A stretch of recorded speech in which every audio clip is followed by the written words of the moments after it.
So Dol, good evening mga guys, Lods. And dito, pinalalamog na natin yung yung cellphone na napulot na naiwan sa sasakyan natin. So ito yun, malapit na daw yung lalamog. So kaya natin, kailangan maka-update tayo sa video mga Dol. So alam mo na, si InDrive lang sa Kalam.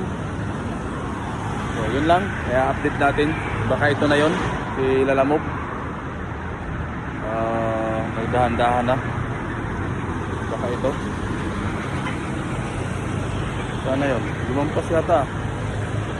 Saglit lang. So Dols, nandito na yung pipick up ng cellphone natin.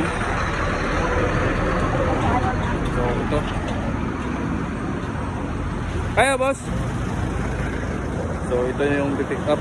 So ito yung plate number nya. Ano to cellphone to, naiwan sa akin sa InDrive.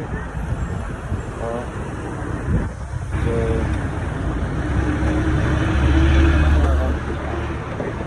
wala nang wala nang